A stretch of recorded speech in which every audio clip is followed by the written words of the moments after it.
ದೊಡ್ಡಮ್ಮ ದೊಡ್ಡಮ್ಮ ಕುಮಾರ ದೊಡ್ಡಮ್ಮ ನೋಡಿದ್ಯಾ ಈ ಹೊಸಬಾಣನ ಅರ್ಧಚಂದ್ರಾಕೃತಿಯಿಂದ ಬಹು ಉಗ್ರವಾಗಿ ಕಾಣಿಸ್ತಾ ಇದೆ ಅಲ್ವೇ?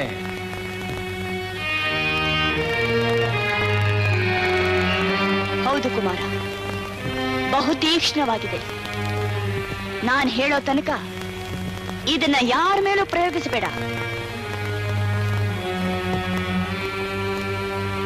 ಸರಿ ದೊಡ್ಡಮ್ಮ. ಈ ಅಸ್ತ್ರಗಳಿಂದ ಏನು ಪ್ರಯೋಜನವಿಲ್ಲ ಕುಮಾರ.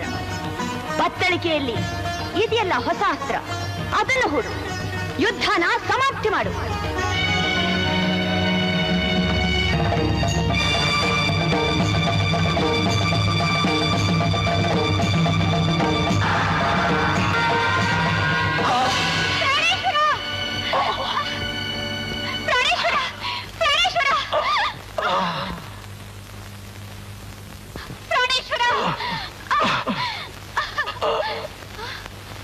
ಕೃಷ್ಣ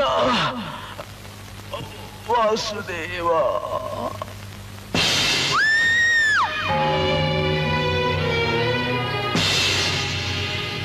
ನನ್ನ ಮಗ ಭೀಷ್ಮನನ್ನು ಕೊಂದ ಪಾರ್ಥ, ನಿನ್ನ ಮಗನಿಂದಲೇ ನಿನಗೆ ಮರಣ. ನನ್ನ ಶಾಪ ನೆರವೇರಿತು.